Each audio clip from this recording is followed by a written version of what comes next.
Market Movers pekan kedua bulan Juli 2020.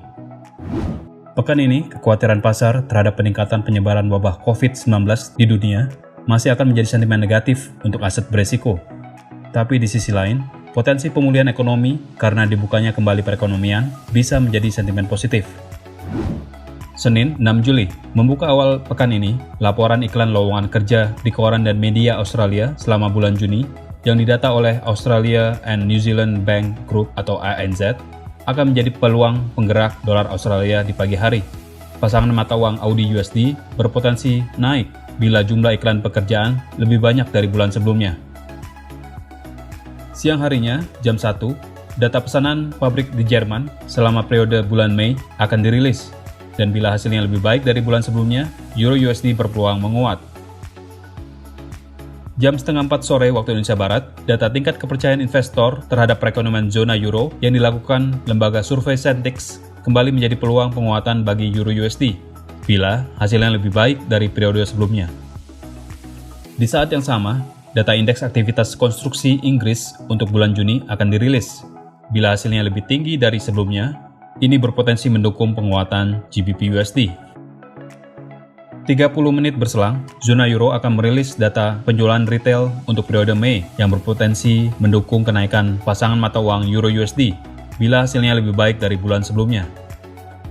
Malam hari, jam 9 waktu Indonesia Barat, Institute for Supply Management atau ISM akan merilis data indeks aktivitas sektor non-manufaktur Amerika Serikat untuk bulan Juni. Harga emas berpotensi melemah bila hasilnya lebih baik dari periode sebelumnya. Selanjutnya, Bank Sentral Kanada akan merilis laporan survei terhadap para pebisnis mengenai kondisi terkini bisnis secara umum di Kanada. Bila survei tersebut bernada dovish atau pesimis, USD CAD berpotensi naik karena pelemahan dolar Kanada. Selasa, 7 Juli. Di awal sesi perdagangan hari Selasa ini, data tingkat belanja rumah tangga Jepang untuk periode Mei akan dirilis. Konsumsi merupakan indikator penting ekonomi Jepang. Bila data tersebut masih menunjukkan hasil yang lebih baik, mata uang yen berpeluang menguat dan menekan turun USD/JPY.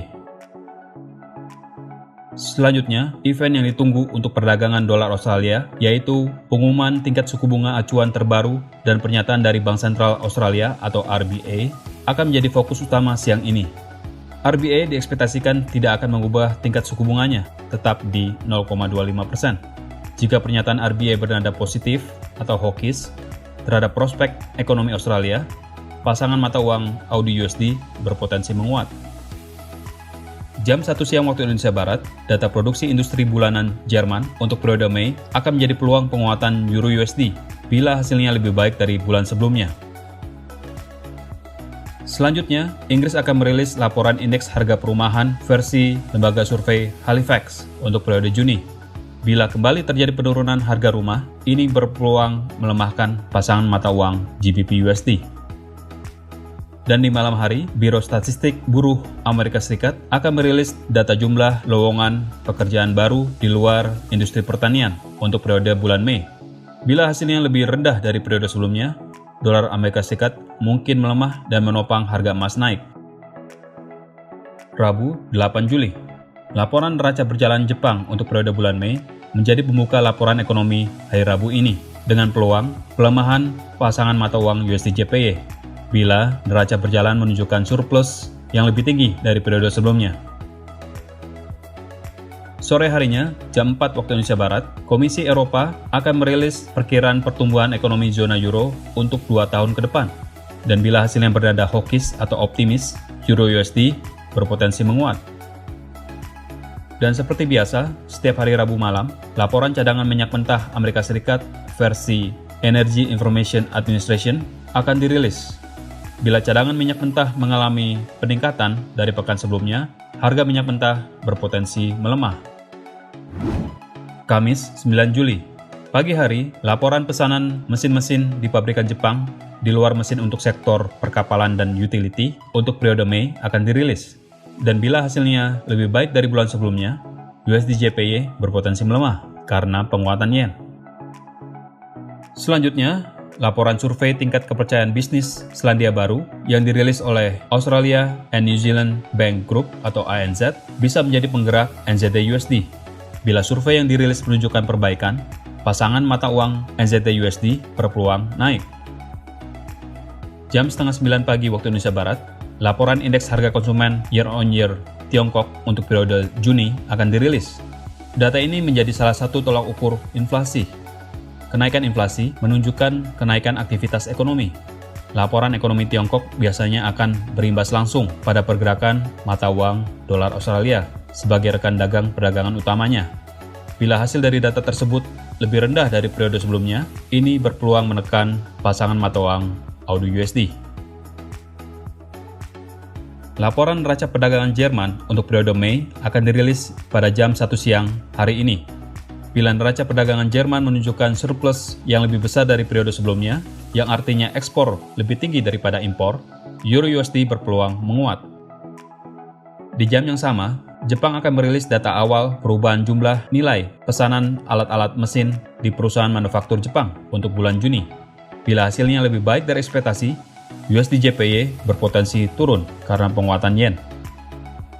Sore hari jam setengah 4 waktu Indonesia Barat, Komite Kebijakan Keuangan Inggris atau FPC Bank Sentral Inggris akan merilis notula rapat dan pernyataan terbaru terkait kondisi keuangan Inggris. Bila isi notula dan pernyataan bernada positif atau hawkish, GBP USD berpotensi menguat. Malam harinya, laporan klaim tunjangan pengangguran mingguan Amerika Serikat akan dirilis. Data ini menjadi perhatian pasar setelah pembatasan aktivitas ekonomi selama wabah corona menyebabkan tingkat pengangguran di Amerika Serikat meningkat. Bila data masih mengindikasikan kenaikan tingkat pengangguran, harga emas berpeluang meningkat karena pelemahan dolar Amerika Serikat. Jam 9 malam waktu Indonesia Barat, laporan perubahan jumlah nilai inventory di pusat-pusat grosir Amerika Serikat untuk periode Mei akan dirilis. Biasanya, penurunan inventory dinilai bagus untuk perekonomian Amerika Serikat, karena perusahaan akan aktif melakukan pembelian barang lagi. Bila demikian, dolar AS berpeluang menguat dan harga emas bisa turun. Jumat 10 Juli, malam hari, jam setengah 8 waktu Indonesia Barat, Kanada akan merilis laporan tenaga kerjanya untuk bulan Juni. Laporan perubahan jumlah orang yang dipekerjakan dan data tingkat pengangguran Kanada akan dirilis. Bila hasilnya menunjukkan hasil yang lebih baik dari bulan sebelumnya, ini dapat menopang penguatan dolar Kanada, sehingga USD CAD berpotensi bergerak turun. Di jam yang sama, Amerika Serikat akan merilis laporan indeks harga produsen atau PPI untuk periode Juni. Data ini juga menjadi salah satu tolak ukur tingkat inflasi.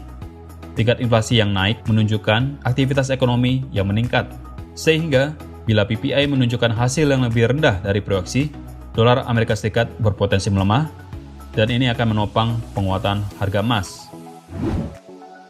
Berikut adalah jadwal market movers yang lebih lengkap untuk Anda perhatikan, agar Anda tidak kehilangan kesempatan.